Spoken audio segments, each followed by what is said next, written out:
What's going on, guys? It's Sam and welcome back to 90s punk rock covers. Today, as promised, I'm bringing you part 2 of the 2018 Gibson Les Paul Jr. Billie Joe Armstrong signature guitar model project. Now, I've made a part 1 video, which I'm going to link somewhere on top, and basically explaining what I wanted to do with this guitar. Also, if you're following me on Instagram, you've probably seen me post pictures of the guitar already, as well as some of the parts that I chose for this build, so be sure to check that out. If you're not subscribed to my Instagram, I invite you to do so. Basically, I've sort of revamped my whole Instagram account to be more of a guitar-related, product photography, lifestyle kind of feed. So be sure to check that out. All right, so let's get this video started. I'm gonna cut to some B-roll really quick and we'll start talking about the guitar.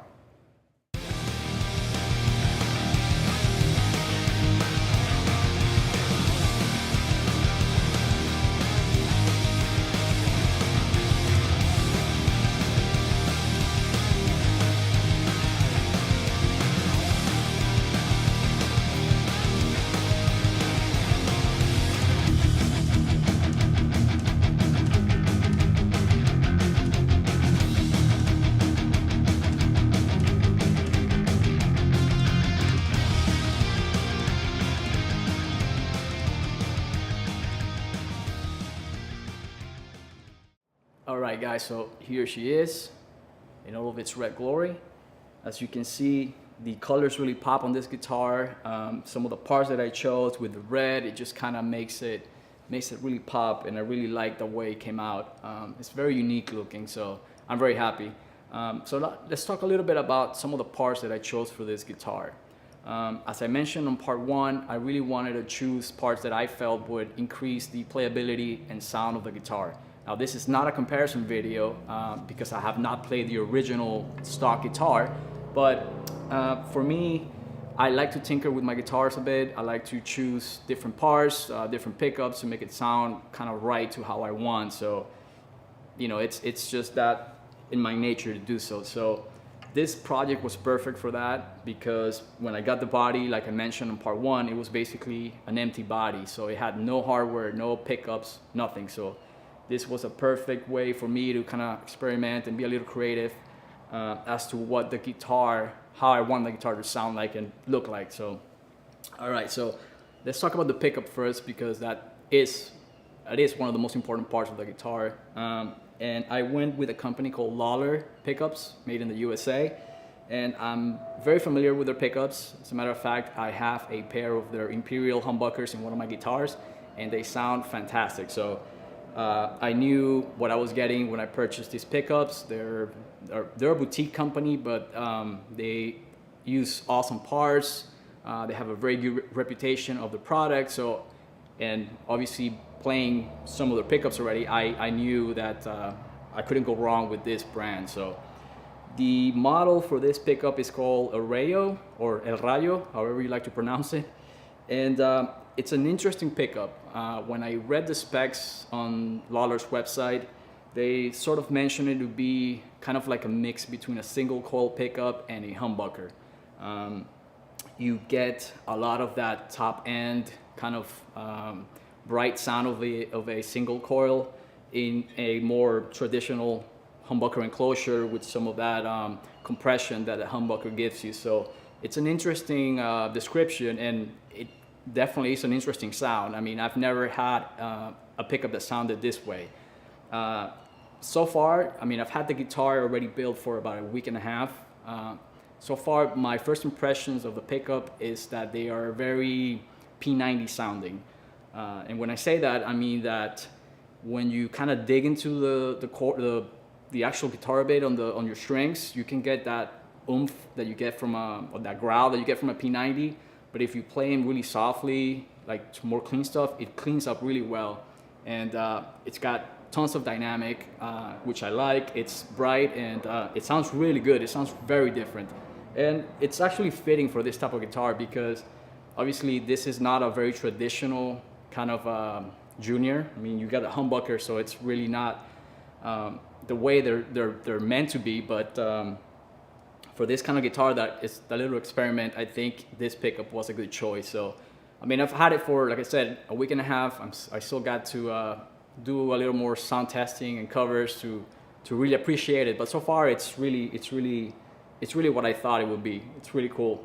And then for the rest of the stuff, the bridge tailpiece and the thrust rod cover, I got it from a company called Creamtone, and basically they specialize on making replicas of Gibson parts from the 50s, and this is their aged bridge to resemble a 50s Les Paul Jr. So it's very good quality. All the products seem to be top notch. I've bought a couple of things from them in the past. Their customer service is great.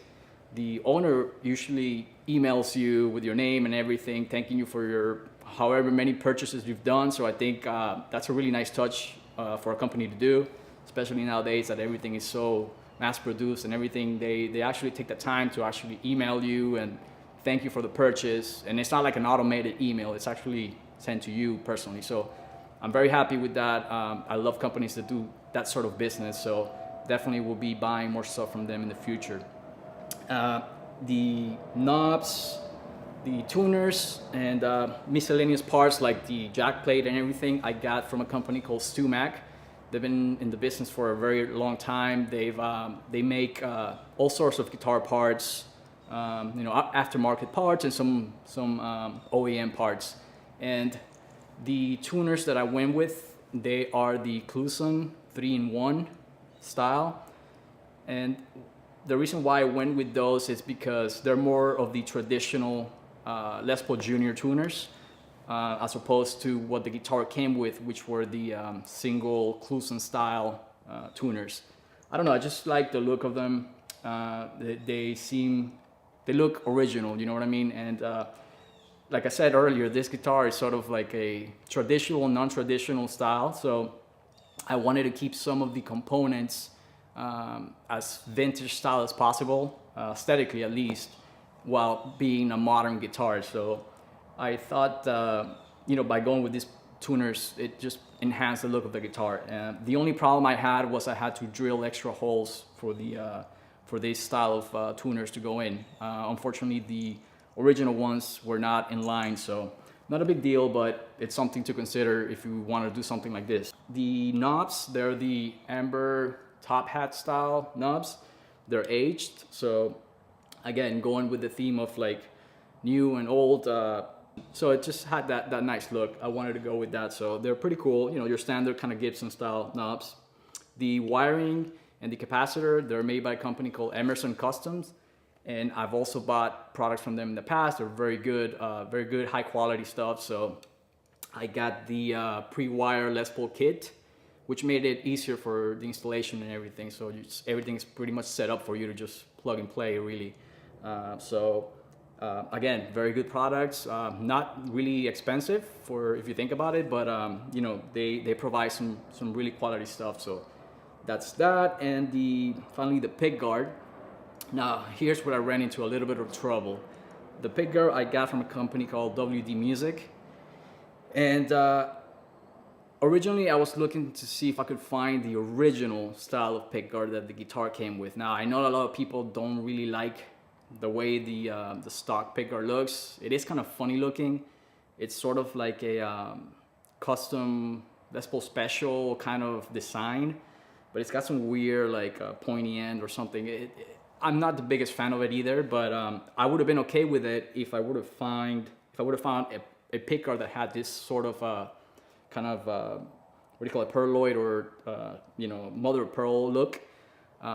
Because the original one, it's all white, it's got no binding, it just looks kind of boring, it looks plain. It doesn't really go well with the guitar, I think, in my opinion. So I ended up going with just a regular Les Paul Jr. style pick guard. None of the existing holes matched the pick guard, so I had to add a couple extra holes. So again, if you're worried about that type of stuff, I mean, you either live with it or you just don't, or try to find a pick guard that will match that. I couldn't, unless maybe if I call Gibson and they can send me one, but I didn't want to go through all that hassle. I really just wanted to get the guitar built. So, and another thing is that you get these 3 extra holes here that were made for the original pickguard. Now they're visible, so you're gonna see them. I'm a little bit OCD, if you probably know already, but if you probably noticed. But you know, I gotta learn how to deal with it. It's not a big deal anymore. I mean, at first I was like, oh man, that sucks, but now I'm just kind of like learning to forget about it and just play the damn thing, which is what it's really meant for. So, and other than that, I think that's it. I used Diodarios NYXLs for my strings. They're 10 to 52s, my favorite brand and my favorite string gauge. And structurally, the guitar is excellent. I mean, I'm super happy with the way Gibson built this thing. I mean, the neck is fantastic. It's thinner than what I'm usually used to, but it's very comfortable. It's very straight. I mean, the frets are perfect. There's no sharp edges or inconsistencies, which sometimes, I gotta be honest with you, Gibson kind of overlooks a little bit of the small details sometimes. Even on their custom shop guitars, I've seen some imperfections here and there, but they really did a good job on this guitar. I'm very surprised. I don't know if it's because it's kind of like the first guitars they released when they first announced these. Honestly, I don't know how that guy from eBay got a hold of this body before it got even released to the public, but it's really well put together. I mean, there's really no flaws that I can find on the guitar, on the finish or anything. So the frets are a little bit kind of shorter or like flatter than standard Gibsons, and I don't know, but I think that's actually what they market the guitar to be, to have like the lower profile frets, which feel really good with the slimmer neck and the smaller frets. It feels really good to play, kind of fast, slick feel, and I'm very happy with that. So the weight is also really good. It's probably 7 pounds tops, and I no longer gig or play live or anything like that, but if I were, I mean, this would definitely be my number one, just because of the weight itself. It's very comfortable, and it just looks cool, man. It's a rad guitar. The red, I mean, I'm not the biggest fan of red guitars, but this one just kind of does it for me. It's cool. It's different. So, all right. So I guess that's pretty much everything that I used to cover this guitar. Also, the price point. The guitar itself, brand new, it's $1,400. I ended up spending roughly $1,100 on everything. So I saved myself a couple $100 going this way. And if you like the way the guitar comes stock with the 57 Classic and the pickguard and everything, then it's a good buy. I would recommend it to anybody who's a fan of juniors with a little bit of a twist. Definitely would recommend this guitar. And one thing to note is that obviously my guitar didn't come with a case. So if you buy it new, you're getting a Gibson case, which is roughly about $150, I think, if you buy one new aftermarket.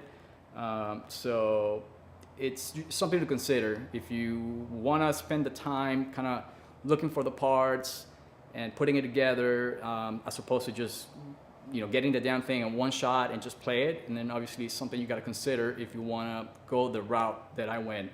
I had a little bit of patience, and like I said, I really wanted to kind of build this how to more or less reflect what I would have liked the guitar to look like. So to me, it was worth it. It was definitely a worthy investment.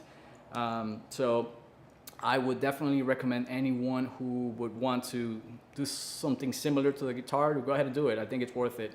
You can go a little bit cheaper and buy different parts, maybe like a less expensive pickup or whatever. So you can probably save yourself some good money doing that. So, all right, so I think I've talked enough. I'm gonna plug her in and show you guys what she sounds like.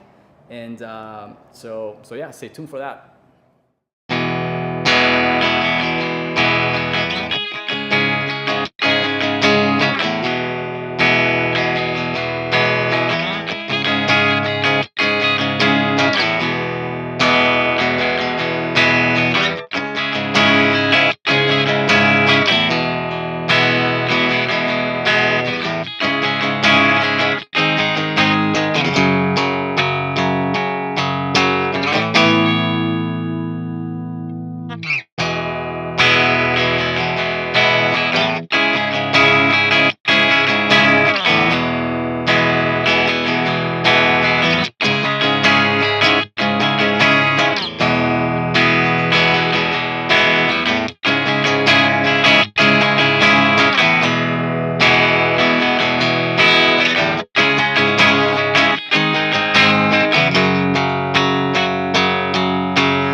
Alright guys, so this is it for the video. I had a really fun time putting this guitar together. This was a fun project.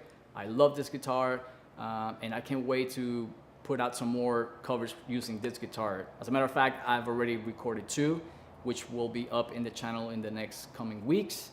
So stay tuned for that. And as always, if you like 90s punk rock covers, gear related content, subscribe to the channel if you haven't done so already. Leave a comment down below. Let me know what you think of the final product. Like the video if you did, and I will see you guys on the next video. Cheers.